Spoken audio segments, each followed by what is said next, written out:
শুদ্ধ কীৰ্তন ঘোষা ত্ৰাহি ৰাম নিৰঞ্জন জীৱেৰ জীৱন মুকুন্দ ৰাম মুৰাৰী তোমাৰ চৰণে পখিলো হৰণে নিয়োক মোক উধাৰি ত্ৰাহি ৰাম নিৰঞ্জন জীৱেৰ জীৱন মুকুন্দ ৰাম মুৰাৰী তোমাৰ চৰণে পখিলো হৰণে নিয়োক মোক উধাৰি সুবৰ্ণ ৰুহলি মৰকত থলি ফটিকৰ দাৰ বাৰ ৰত্নময় তম্ভ গৃহৰ আৰম্ভ দেখি ভৈল চমৎকাৰ দুগ্ধ ফেন সম শয্যা হব আছে সোণৰ খাট বিচাৰি সুবৰ্ণ আসন ভাজন যতে ক তাৰ সীমা সংখ্যা নাই। কৃষ্ণ কৃষ্ণ। বিপ্ৰ দামোদৰ যেতিয়া কৃষ্ণৰ ওচৰৰ পৰা আহিল, কৃষ্ণৰ ওচৰত একো নুখুজিল, তেওঁ খুজিব নহ'ল, কৃষ্ণইও নিদিলে, আৰু আহোঁতে ভাবি আহিল যে মই কিজানি খুজি মোক যদি কৃষ্ণই কিবা দিলে হয় মই কৃষ্ণক পাহৰি যাম নেকি, সেইটো ভাৱনা লৈ তেওঁ মোক নিদিলে। সেই তেনেকুৱা ধৰণৰ ভাৱনা লৈ তেওঁ আহি যেতিয়া ঘৰ দেখা পালে, ঘৰত আহি পোৱাৰ লগে লগে ঘৰ সম্পূৰ্ণ তেওঁ সলনি হৈ আছে। সুবৰ্ণৰ খাট, সুবৰ্ণৰ বিচনা, ঘৰ অট্টালিকা, জাক জমকতা, চৰাই চিৰিকটি, প্ৰফুল্ল বদন আৰু সুন্দৰ ফুলনি বাৰীত পশু পক্ষীয়ে গীত গাই আছে, ফল মূলে জাতিস্কৃত হৈ আছে। তেওঁ বাৰীখনক ইমান সুন্দৰ দেখা পাই তেওঁ আচৰিত হৈছে। তেওঁৰ কাৰণে নিবৰ কাৰণে বাটত যেতিয়া ঘৰৰ ওচৰত আহি পাইছে, দেখিছে সুন্দৰ সুন্দৰ গাড়ী মটৰ ইত্যাদি সম্পূৰ্ণ বিমান, যাক কৈছে বিমানো ভৰি আছে, তাৰমানে গাড়ী মটৰে ভৰি আছে, ৰথসমূহে ভৰি আছে। ইমান সুন্দৰ তেওঁ আচৰিত পাইছে। আৰু ঘৰত দেখিছে যে একদম মানে চমৎকাৰ দুগ্ধ গাখীৰে ভৰি আছে। সুদামাৰ ঘৰ, বিপ্ৰ দামোদৰৰ ঘৰ। আৰু তেওঁ হোৱা শয্যাৰ যিখন বিচনা, বিচনাখনৰো সোণৰ অলংকাৰ হৈ আছে, সোণৰে বনোৱা বিচনা হৈ আছে। তাৰ আগছোৱাত যেতিয়ালৈকে বিপ্ৰ দামোদৰ কৃষ্ণৰ ঘৰলৈ গৈছে, তাৰ আগছোৱালৈকে কি বিপ্ৰ দামোদৰ দুখীয়া হৈ আছে। তো এই কথাটোৰ দ্বাৰা এইটোও বুজাইছে যে আমি যেতিয়ালৈকে ঈশ্বৰৰ নামলৈ নাহোঁ, তেতিয়ালৈকে আমি কি হৈ থাকোঁ? এজন এজন দুখীয়া। কেলে? এই মায়াৰ সংসাৰত ইটো লাগে, ইটো লাগে, সিটো লাগে, সিটো লাগে বুলি আমি দুখীয়াই হৈ আছোঁ। আমাক কেতিয়াও নুজুৰে।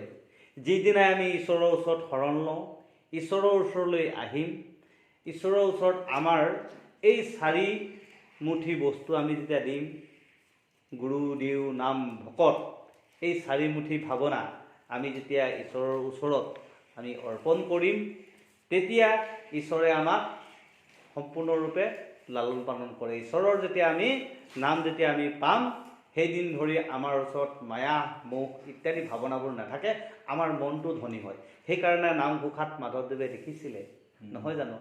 নাম ধন দিয়া মোক কিনাব নমালি, দাস পাই নলবাক মন ঠাকুৰালি। যে নামৰ ধনে আটাইতকৈ মানে দামী ধন। নামৰ ধন পালে তেওঁক আৰু বেলেগ ধন নালাগে, মায়াৰ ধন নালাগে। নামেই ধন, নামৰ ধনেই হ'ল আটাইতকৈ উচ্চ ধন। আৰু নামৰ ধন পোৱাৰ পিছত তেওঁ মন ভাৱনাবিলাক ধনী হৈ যায় আৰু ধনী হোৱাৰ কাৰণে তেওঁ মায়া মোহৰ এই বস্তুবোৰ লোভ বাঞ্ছা বোলা বস্তুটো নাইকিয়া হৈ গ'ল। তেওঁ যেতিয়া কৃষ্ণৰ ওচৰত আহিল বিপ্ৰ দামোদৰ লোভ বাঞ্ছা ভাৱনাটো নাই। তেওঁ তাৰ আগছোৱা তেওঁ আছে, যোৱা কৃষ্ণৰ ওচৰলৈ যোৱা বুলি মানুহগৰাকীয়েও পঠাইছে, কাৰণ কিবা এটা পাবা বুলি মানুহগৰাকীয়ে পঠাইছে, কিবা পাবা। কিন্তু তেওঁ গৈছে, পোৱাৰ আশাৰে গৈছে। যেতিয়া পালে ঈশ্বৰ কৃষ্ণৰ নাম পালে, ঈশ্বৰ কৃষ্ণৰ ওচৰত গৈ যেতিয়া নাম পোৱাৰ পিছত, সেই অহাৰ পিছত সম্পূৰ্ণ তেওঁ পত্নীকে ধৰি সম্পূৰ্ণ চব ধনী হৈ গ'ল। তাৰমানে আমি যেতিয়া ঈশ্বৰ কৃষ্ণৰ ওচৰলৈ যোৱাৰ লগে আমাৰ মনটো যেতিয়া মন ভাৱনাৰ যেতিয়া নামৰ ধনে ভৰি যায়, তেতিয়া আমাৰ মায়ামোহৰ ভাৱনা আমাক নাথাকে। তেতিয়া আমাৰ এই বিপ্ৰ আমাৰ যিটো ভাৱনা তাৰমানে ঈশ্বৰৰ নাম পোৱাৰ লগে লগে আমাৰ বিপ্ৰৰ যিটো পত্নী কাক বুজাইছে? আমাৰ এই প্ৰকৃতিৰূপী শৰীৰটো। এই শৰীৰটো হৈছে বিপ্ৰৰ পত্নী, গম পাইছানে? আমাৰ যিটো দুখীয়া মনটো হৈছে বিপ্ৰ। আমাৰ যিটো দুখীয়া মনটো হৈছে বিপ্ৰ। আৰু এই দুখীয়া মনটো যেতিয়া কৃষ্ণৰ ওচৰত আমি অৰ্পণ কৰি দিম, গুৰু দেও নাম ভকত বুলি ঈশ্বৰ কৃষ্ণৰ ওচৰত যেতিয়া অৰ্পণ কৰি দিম, সেই চাৰিমুঠি চাউলটোৱে তাকে বুজাইছে, গুৰু দেও নাম ভকত। এই চাৰিমুঠি ভাৱনা আমি কি কৰিম? কৃষ্ণৰ ওচৰত যেতিয়া অৰ্পণ কৰি দিম, কৃষ্ণই সেই চাৰিমুঠিকে মানে খাইছে, সেইকাৰণে দি দিছে, চব দি দিছে। কৃষ্ণই মানে বিপ্ৰ দামোদৰক সম্পূৰ্ণ দি দিলে। সেই চাৰিমুঠি যেতিয়া অৰ্পণ কৰি দিছে কৃষ্ণৰ ওচৰত, কৃষ্ণই তেতিয়া সম্পূৰ্ণ দি দিছে। তো আমাৰো এই গুৰু দেও নাম ভকত মনটো আমি তাত যেতিয়া দি দিলোঁ, দিয়াৰ লগে লগে আমাৰ নামৰ ধনে ভৰি গ'ল। ভৰি যোৱাৰ লগে লগে প্ৰকৃতিটো ধনী হৈ গ'ল। আৰু সেই বিপ্ৰৰ দামোদৰৰ যিখিনি আশ্ৰমত লগত যিখিনি লোক আছিল, চবেই ধনী হৈ গ'ল। তাৰমানে কি? আমাৰ শৰীৰটোত যেতিয়া মনটো আমাৰ যেতিয়া কৃষ্ণৰ নাম পোৱাৰ লগে লগে, আমাৰ যেতিয়া নামৰ ধন পোৱাৰ লগে লগে আমি যেতিয়া পূৰ্ণ হৈ গ'লোঁ, পূৰ্ণ হোৱাৰ লগে লগে আমাকতো একো নালাগে, আমিতো ধনী হৈ গ'লোঁ। কিহৰ ধনী? লোভ বাঞ্ছা ইত্যাদি আমাৰ যেতিয়া নথকা হয়, আমি বাঞ্ছা নকৰা হৈ গ'লোঁ, সেইবিলাকৰ প্ৰতি আমাৰ মায়ামোহ নাইকিয়া হোৱা মানে আমাৰ মন ধনী হৈ গ'ল। মন ধনী হোৱাৰ লগে লগে শৰীৰটো সন্তুষ্ট হ'ল। বিপ্ৰৰ পত্নী এই শৰীৰটো মানে মনৰ পত্নী আমাৰ শৰীৰটো, এই শৰীৰটো আমাৰ কি হ'ল? ধনী হৈ গ'ল। তাৰ শৰীৰটোত যিবিলাক আমাৰ মানে দেৱতা আছে, 33 কোটি দেৱতাকে ধৰি শৰীৰটোত বাস কৰা সৰু সৰু মানে ক্ষুদ্ৰ বীজাণুকে ধৰি সম্পূৰ্ণ এই শৰীৰটোত বাস কৰা জীৱবিলাকেও কি হ'ল? পুণ্য হৈ গ'ল। আমাৰ এই শৰীৰটোত থকা প্ৰতিটো ৰন্ধ্ৰ প্ৰতিটো তেজ বল বায়ু বীৰ্য সম্পূৰ্ণ কি হ'ল? ধনী হৈ গ'ল। তাৰমানে বিপ্ৰৰ সম্পূৰ্ণ ল'ৰা ছোৱালীবিলাকেও ধনী হৈ গ'ল। তো এইটো কথাই বুজাইছে, তাক কি হ'ল? সুবৰ্ণৰ খাট পালে, মানে সোণৰ বিচনা পাই গ'ল, গম পাইছেনে? নামৰ ধনৰ যিহেতু আমি নিজে ভাবাচোন, আমি নামৰ ধন পোৱাৰ পিছত এখন সোণৰ অলংকাৰ বিচনা পোৱাৰ দৰে। সেইকাৰণে কৈছে এই বিচনাখন চিনি পাব লাগিব, যোনে চিনি পায় এই শয্যাকেইখন। সেইকাৰণে শয্যাও আমাৰ 4খন দিছে, নহয় জানো? এই 4খন শয্যা, এখন হৈছে মায়াৰ শয্যা, এখন আমি দেখি থকা বিচনাবিলাক সেইখন এখন শয্যা, মায়া শয্যা, ভক্তি শয্যা, তাৰপিছত হৰশয্যা, তাৰপিছত অনন্ত শয্যা। এই আমাৰ 4 শয্যা। তো 4খন শয্যা আমাৰ কি হৈ যায়? পোৱা যায়। তো আমি সেইখিনি বিপ্ৰ দামোদৰ কি হৈছে? কৃষ্ণৰ ওচৰত যোৱাৰ লগে লগে তেওঁ গোটেইখিনি বস্তু মানে অসংখ্য বস্তুৱে ভৰি পৰিছে। এ ৰামচন্দ্ৰ তাপসব টানিয়া আশয় মুকুতাৰ মালা আৰি দিব্য কন্যাগণে আয় জায়ত কৰে শুনি নুপুৰৰ হাৰি। এতিয়া মানে কি হ'ল? বিপ্ৰ দামোদৰৰ তাত থকা গোটেইখিনি কি হ'ল? চন্দ্ৰতাপে ঢাকি ধৰে, চানি ধৰিলে ঈশ্বৰৰ নামেৰে। আৰু তাত যিবিলাক কন্যাসকল খোজকাঢ়িছে, মানে ইমান দিব্য অলংকাৰ পাইছে, নুপুৰৰ ধ্বনি বাজি গৈছে। এতিয়া প্ৰতিগৰাকী লোকে যেতিয়া শৰীৰ ঈশ্বৰৰ কৃষ্ণৰ নাম হৃদয়ত পাই গ'ল, ঈশ্বৰ কৃষ্ণৰ নাম পোৱাৰ লগে লগে তেওঁৰ মুখত মানে যিবোৰ নুপুৰ বাজিছে, বজাবিলাক ৰুণু ধুনু বজাবিলাক কি বুজাইছে? যে মুখত প্ৰতিটো সময়ত আমি যেতিয়া ঈশ্বৰৰ নাম গাই থাকোঁ, গুণগুণাই থাকোঁ ন, চুনুক চুনুক বজা, সেইটোৱে বাজি আছে। আমি মানে ঈশ্বৰৰ শৰণ লোৱাৰ পিছত আমি যেতিয়া ঈশ্বৰৰ নাম অন্নমুঠি বনাওঁতো কৃষ্ণ, আকৌ ইফালেও কৃষ্ণ, সিফালেও কৃষ্ণ, নুপুৰ বাজি আছে, ঘৰত গৈ আছে। এইটো মানে কৃষ্ণ কৃষ্ণ শব্দটো জুনুকাটো বাজি আছে। তো এইবোৰ মানে তেওঁৰ মানে ঘৰৰ আশ্ৰমত থকা ল'ৰা ছোৱালীৰ পৰা ধৰি সকলোৱে কৃষ্ণ কৃষ্ণ ক'ব ধৰিলে। এতিয়া আমি যদি ঈশ্বৰৰ শৰণ লোৱাৰ পিছত ঘৰত ঈশ্বৰ কৃষ্ণৰ কথা যদি আমি চৰ্চা কৰি থাকোঁ, আমাৰ এই শিশুসকল, আমাৰ ল'ৰা ছোৱালীসকলেও ইফালে ঘূৰোঁতেও কাৰোবাক দেখিলেও কৃষ্ণ, ইফালে গ'লেও কৃষ্ণ, ইফালে গ'লেও কৃষ্ণ, বাজেনে? তো সেইবিলাক নুপুৰবিলাক বাজি আছে। কি বাজি আছে? কৃষ্ণৰ নামৰ নুপুৰ বাজিছে। সেইবিলাক গোটেই নুপুৰ বাজি আছে। হে ৰাম ৰত্নৰ অনেক প্ৰদীপ প্ৰকাশে, নজানয় ৰাত্ৰি দিন, ইন্দ্ৰটো অধিক পাইলা সমৃদ্ধিক, গুচিলা দৰিদ্ৰ চিন। বিপ্ৰ দামোদৰ এনেকুৱা হ'লগৈ, তাত মানে ৰাত্ৰি দিন সমান হ'ল। তাত ৰাতি নাই, আন্ধাৰ নাই, গম পাইছানে? ৰাতি নহয়, মানে সকলো সময় পোহৰ। এতিয়া আমি ঈশ্বৰ কৃষ্ণৰ নাম লোৱাৰ লগে লগে আমাৰ মনত এই কুভাৱ, বেয়া ভাৱনাবিলাক নাই। মানে ৰাতি ভাৱনাবিলাক, যিবিলাক আমাৰ ৰাতি বুলি কোনটোক বুজাইছে? আমাৰ যিবিলাক বেয়া ভাৱনাবিলাক, যিবিলাক আক্ৰোশ ভাৱনাবিলাক, সেইবিলাক হৈছে আমাৰ ৰাত্ৰি। সেইবিলাকে আমাৰ মনটোক আন্ধাৰ কৰি ৰাখিছিলে। যেতিয়া কৃষ্ণৰ নাম পালোঁ, হৃদয়খন সদায় প্ৰফুল্ল, সদায় জ্বলি থাকে পোহৰ। মনটো প্ৰফুল্ল হৈ থকাই মানে পোহৰ, নহয় জানো? তো আমাৰ মন প্ৰফুল্ল হৈ আছে, শৰীৰ প্ৰফুল্ল হৈ আছে, দেহাটো প্ৰফুল্ল হৈ আছে, মনটো সদায় আনন্দ হৈ আছে। তো সেই বিপ্ৰ দামোদৰ ঘৰখনত পোহৰ হৈ আছে। তাৰমানে কি, আমি তাৰ আগতে দুখীয়া আছিলোঁ, ইটো বিচাৰিছোঁ সিটো বিচাৰিছোঁ, তাৰ কাৰণে আমাৰ দিন ৰাতি নাযায়, আমাৰ আমুক লাগে তামুক লাগে। যেতিয়া ঈশ্বৰৰ নাম পাই গ'লোঁ, ঈশ্বৰ কৃষ্ণৰ নাম পাই গ'লোঁ, শৰীৰ মনটো সদায় আনন্দ প্ৰফুল্ল, সদায় ফুলি আছে। আমাৰ মনটো ৰাতি আমাৰ ফুলি আছে, পোহৰ হৈ আছে। সেইকাৰণে আমাৰ ৰাত্ৰি দিনে প্ৰতিটো সময়তে ঈশ্বৰৰ নামেৰে কৃষ্ণ কৃষ্ণ বুলি বাজ হৈ আছে। সেই বাজ হোৱা ভাৱনাটোক কি বুজাইছে? বিপ্ৰ দামোদৰ।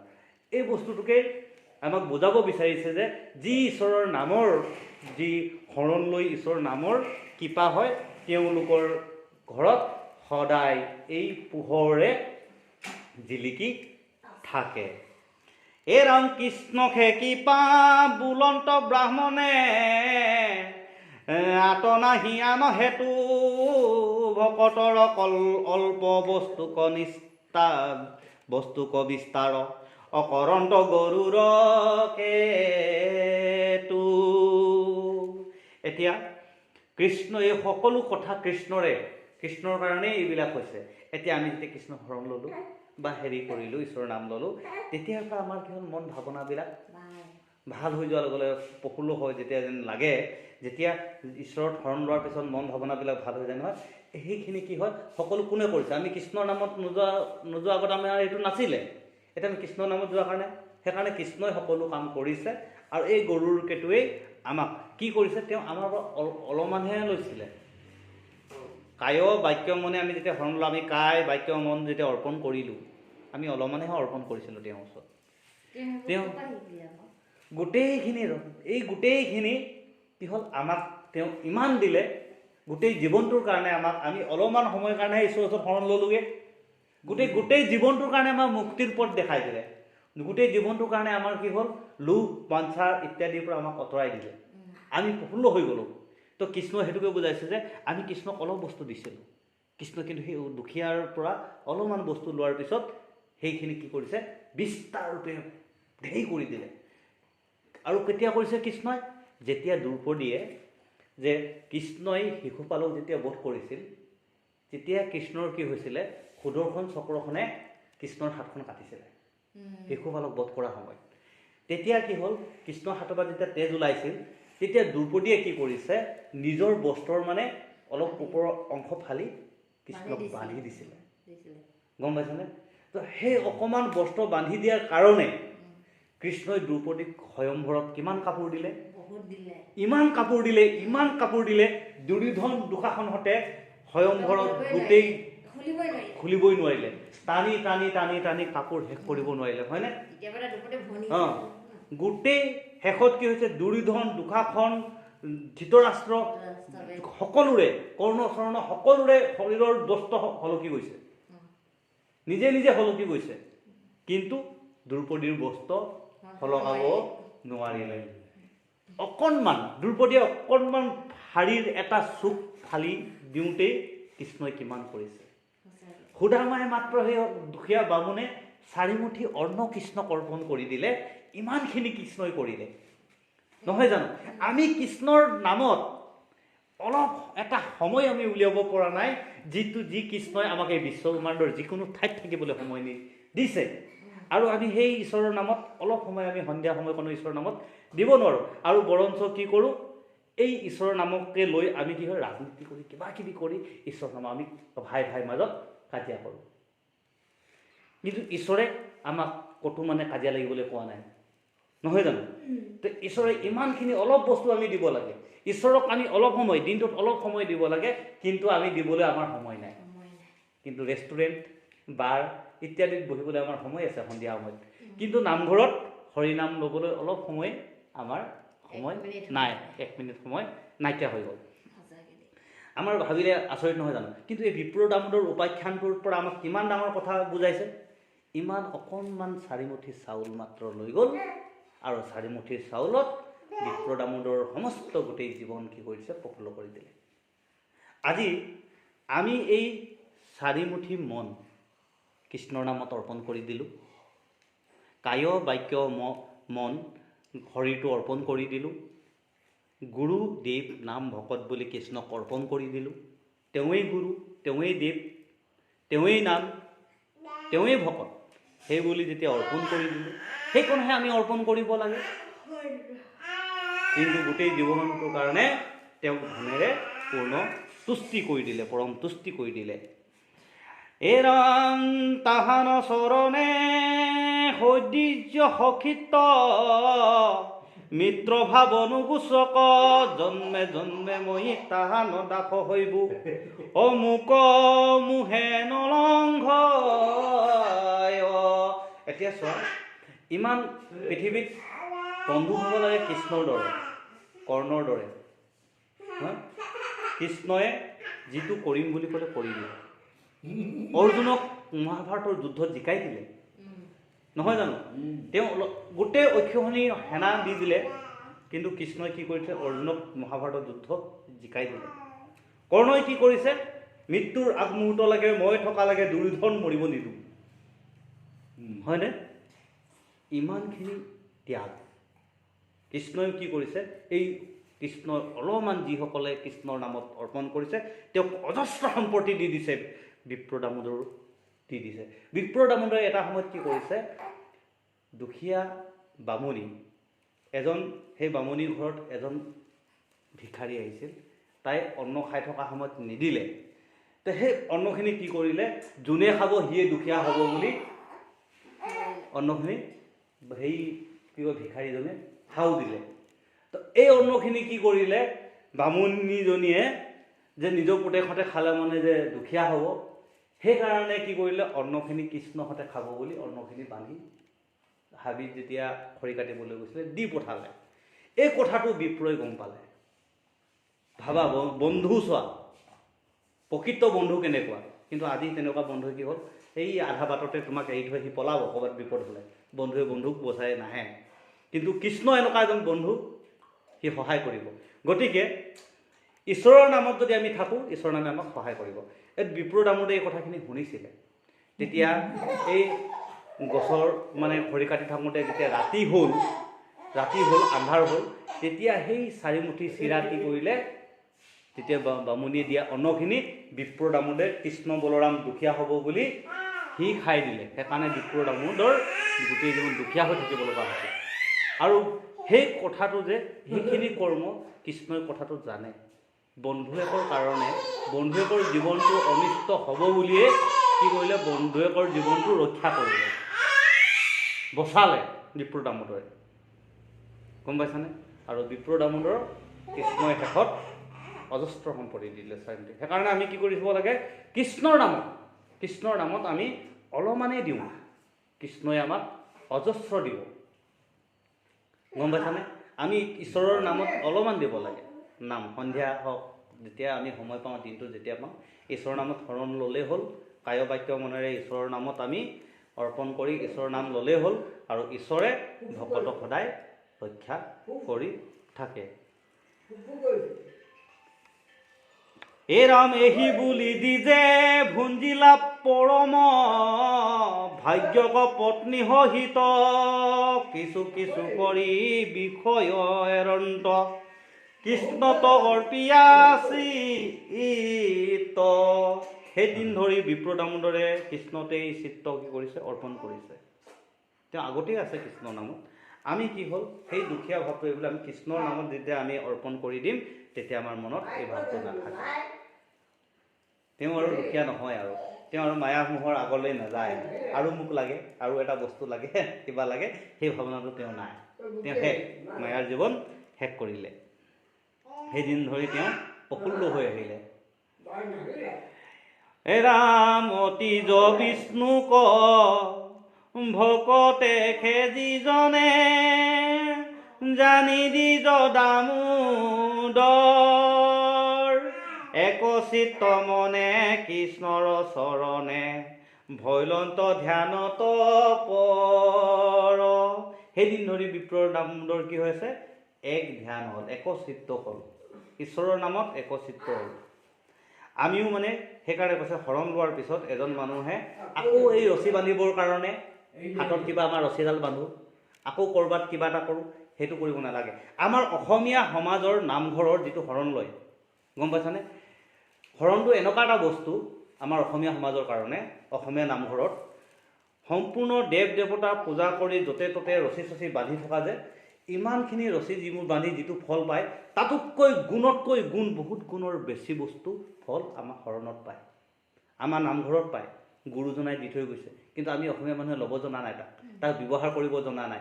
আমি শৰণ লোৱাৰ পিছত সেইখিনি যদি ব্যৱহাৰ কৰোঁ, না তাক মুখ লাগিব, মুখ লগা কিবা পানী জাৰে বুলিব নহয়, না মুখ লগা পানী জাৰিব লাগে, না কিবা হেৰি কৰিব লাগে, ৰছী বান্ধিব লাগে, না কিবা কৰিব লাগে, কিবা আই দুখ কিবা দুখ একো নহয়। সেইজনৰ ক্ষেত্ৰত একোৱেই বিঘিনি নাথাকে যদি শৰণৰ সতীত্ব তাক বজাই ৰাখে। আমাক কিমান ডাঙৰ উচ্চ নামঘৰত কি কৰিছে গুৰুজনাই আমাক দিলে, কিন্তু আমি আজি অসমীয়া মানুহে সেই বস্তুটো ব্যৱহাৰ কৰিব নজনাৰ কাৰণে আজি আমাৰ অসমীয়া মানুহে য'তেই ত'তে যায়, আমুকত যাক, আমুকত দেখিলে বোলে আমুকটো ফল পায়, তামুকত দেখিলে তামুকটো ফল পায়, গোটেইখিনিৰ ফল হৰিনামে দিয়ে। কৈ আছে, ঘোষায়ো কৈছে, কীৰ্তনেও কৈছে, গুৰুকেইজনে দেখি থৈ গৈছে, হৰিনামে হৰিনামে হৰিনামে হাৰ, হৰিনামে কৰি আছে জগত উদ্ধাৰ, হৰিনামে গোটেই জগতখন উদ্ধাৰ কৰি আছে। আকৌ হৰিনামে উদ্ধাৰ কৰাৰ পিছতো কি কৰিছে? আকৌ হে লক্ষ্মী মা ধনং দেহি, হে সৰস্বতী মা বিদ্যাং দেহি কৈ আছে। কিন্তু আমাৰ নামঘৰত সম্পূৰ্ণ তাৰ গোটেইখিনিৰ ফল যি য'ত পায় আমাৰ নামঘৰত দিছে, শৰণ দিছে। আকৌ এফালে কি কৰিছে? শৰণটো লৈ আকৌ গৈ পেলাই ৰছী এডাল বান্ধিব যায়। সেইটো জানো হ'ব?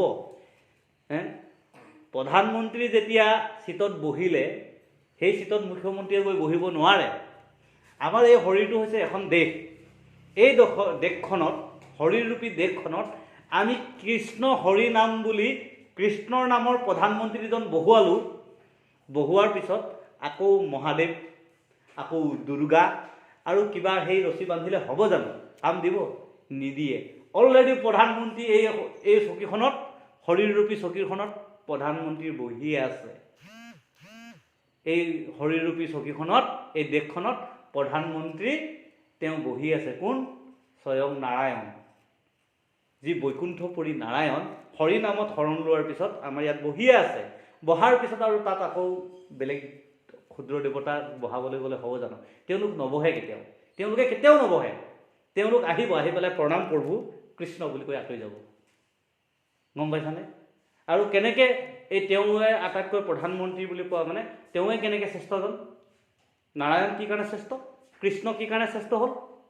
অন্য দেৱতা দেৱ দেৱীবিলাকৰ বা যিবিলাক আমাৰ শিৱই হওক, সদাশিৱই হওক বা দুৰ্গাই হওক, গণেশে হওক, গোটেইকেইজন দেৱতাতকৈ শ্ৰেষ্ঠ কৃষ্ণক কি কাৰণে হ'ল? ব্ৰহ্মাই হওক, তিনিজন আটাইতকৈ শ্ৰেষ্ঠ তিনিজন আছিল, ব্ৰহ্মা বিষ্ণু শিৱ, তিনিজন দেৱতা আছে। হত ৰজতম তিনিজন আছে, হতজন ডাঙৰ, হতজন শ্ৰেষ্ঠ। হতজন কি কাৰণে শ্ৰেষ্ঠ হ'ল? এদিন ভিগুমুনিয়ে পৰীক্ষা কৰিব গৈছিলে। ভিগুমুনিৰ পৰীক্ষা ঋষিমুনিসকলক পৰীক্ষা কৰিলে। ভিগুমুনিয়ে পৰীক্ষা কৰোঁতে ব্ৰহ্মাক কৰিলে, শিৱক কৰিলে, শেষত গৈ নাৰায়ণকহে পালে ভিগুমুনিয়ে পৰীক্ষা কৰি। শিৱৰো খং উঠিল, ব্ৰহ্মাৰো খং নুঠিল, কিন্তু নাৰায়ণৰ খং নুঠিল ভৃগুমুনিয়ে পৰীক্ষা কৰোঁতে। আৰু সেই উপমাটো ভৃগুমুনিয়ে কৈ থৈ গৈছে যে আটাইতকৈ শ্ৰেষ্ঠজনে হ'ল পৰম ব্ৰহ্ম ঈশ্বৰ কৃষ্ণ নাৰায়ণ। আৰু সেই নাৰায়ণে যেতিয়া শ্ৰেষ্ঠ হ'ল, সেই শ্ৰেষ্ঠ নাৰায়ণ কৃষ্ণক যেতিয়া আমি হৃদয়ত বহালোঁ, শ্ৰেষ্ঠজনে আমি শৰণ লোৱাৰ লগে লগে তেওঁৰ নাম বহুৱালোঁ। বহুৱাৰ পিছত অন্য দেৱতা বহিবনে? তেওঁলোকে আহি পেলাইতো কৃষ্ণ কৃষ্ণ কৰি পেলাই গুচিহে যায়। গতিকে তোমাৰ এই শৰীৰটো, আমাৰ শৰীৰটো শৰণ লোৱাৰ লগে লগে আমাৰ শৰীৰটো ঈশ্বৰ নাৰায়ণ কৃষ্ণ আহি বহি গ'ল। আৰু বহাৰ লগে লগে বাহিৰা এই দেৱ দেৱতাবিলাক আকৌ আমি পূজা কৰা, কিবা কৰা, সেইবোৰ ৰচি আনি আকৌ বান্ধিব নালাগে। শৰণেই শ্ৰেষ্ঠতৰ, তাতেই কৃষ্ণৰ নামে শ্ৰেষ্ঠতৰ। সেইকাৰণে কৈছে হৰি নামে যোনে ল'লে তেওঁৰ ওচৰত কি হ'ল? হৰি নামে জগত উদ্ধাৰ কৰিছে। গতিকে হৰি নাম লোৱাৰ পিছত জগত মানে কি? গোটেই শৰীৰটো আমাৰ উদ্ধাৰ হৈছে। আকৌ আমি বেলেগত গৈ এইবিলাক কৰিব নালাগে। যদি কৰিবলৈ যায় তেওঁ বিঘিনি লাগে। সেইকাৰণে আমি হৰিনামত থকাখিনিয়ে এইটো কাম কৰিব নালাগে। সুদৃঢ় বিশ্বাসে আমি কৰ্মখিনি কৰিব লাগিব। এতিয়া এইটোৱে কৈছে সুদৃঢ় বিশ্বাসে একচিত্ত হৈ কৃষ্ণক ধ্যান কৰিছে। কোনে কৰিছে? সুদামা। সুদামা, দামোদৰ বিপ্ৰই এইখিনি কৰিছে। কৃষ্ণৰ ওচৰৰ পৰা অহাৰ পিছত যেতিয়া সম্পূৰ্ণ ধনী হ'ল, আমাৰ মনটো যেতিয়া কৃষ্ণৰ শৰণ লোৱাৰ পিছত আমাৰ মন যেতিয়া ধনী হ'ল, সমস্ত শৰীৰ ধনী হ'ল, আমাৰ লোভ মায়া বস্তুৱে আমাক দৰকাৰ নোহোৱা হ'ল, তেতিয়া আমি ধনী হ'লোঁ। আৰু সেইদিন ধৰি আমি কি হ'লোঁ? এই ঈশ্বৰ কৃষ্ণৰ নামত একচিত্ত হিচাপে তেওঁৰ নাম, ঈশ্বৰৰ নাম তপ জপ কৰিব লাগে। ঈশ্বৰৰ নামত আমি অৰ্পণ কৰিব লাগে নিজৰ কায় বাক্য মন। এই ৰাম দৃঢ় ভক্তি কৰি চিন্দি মোহজৰি, কৰ্ম বন্ধে ভৈলাহীন, পায়া মহোদয় দেখি ব্ৰহ্মময়, কৃষ্ণতে ভৈলন্তলীন। সেই দামোদৰ বিপ্ৰ কৃষ্ণতেই লীন হৈ গৈছে। আৰু আমিও সেইকাৰণে কি কৈছে? শৰণ লোৱাৰ পিছত ঈশ্বৰ কৃষ্ণতেই বিলীন হ'ব লাগে। আৰু আমি ক'তো বেলেগ কথা চিন্তা কৰিব নালাগে। আমিও প্ৰতিজন সেই ঈশ্বৰৰ নাম যোনেহে পায়, যোনে শৰণ লৈ পেলাই প্ৰকৃত শুদ্ধ ৰূপে ঈশ্বৰ কৃষ্ণৰ কথা চিন্তা কৰে, যিসকলে চিন্তা কৰে তেওঁলোকেহে জানে এই কথাটো। তেওঁলোকৰহে জানিব যে জীৱনটো কি বস্তু, বিপ্ৰ বোলা বস্তুটো কি, দামোদৰ বোলা বস্তুটো কি। গম পাইছানে? কোনে পাইছে? সেই কি তপ জপ কৰিলে? এই ভকতসকলেহে জানে প্ৰকৃততে।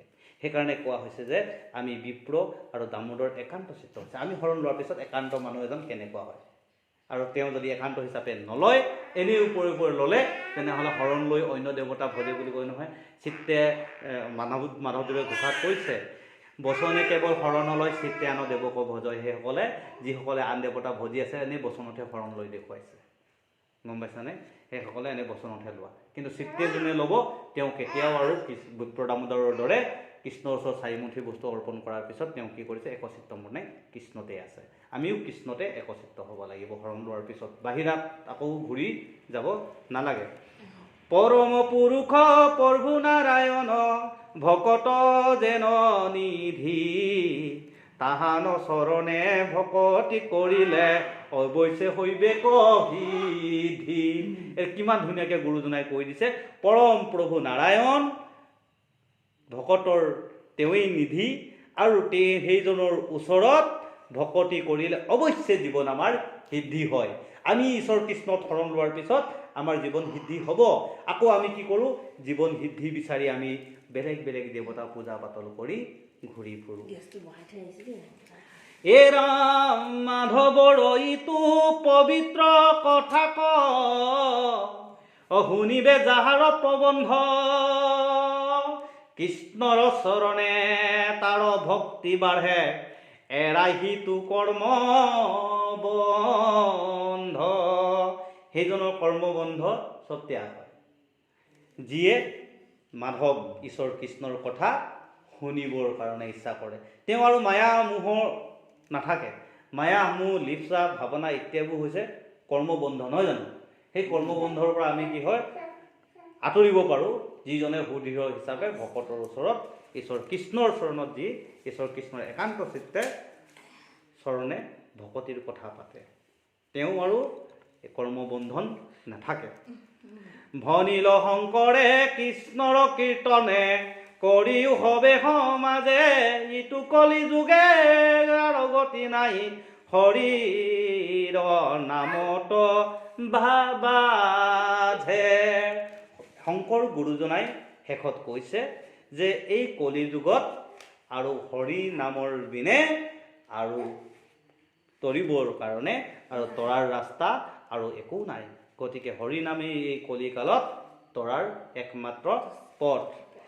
বৃথা আয়ু যায় কৰিও লুকাই বৈকুণ্ঠে যাইবাৰ কাম মায়াময় ইটো বিষয় এৰিয়া ডাকিবোল ৰাম ৰাম ডাকিবোল ৰাম ৰাম। বৃথা আয়ু যায় কৰিও লুকাই বৈকুণ্ঠে যাইবাৰ কাম মায়াময় ইটো বিষয় এৰিয়া ডাকিবোল ৰাম ৰাম ডাকিবোল ৰাম ৰাম। কৃষ্ণ এই বৃথা আমাৰ এই সংসাৰত জন্ম লৈ মিছাই আয়ুস পঠাই দিয়াতকৈ আমি ঈশ্বৰৰ নাম লৈ বৈকুণ্ঠলৈ যাবলৈ চেষ্টা কৰিব লাগে। কৃষ্ণ কৃষ্ণ কৃষ্ণ ৰাম কৃষ্ণ। জয় গুৰু শংকৰ।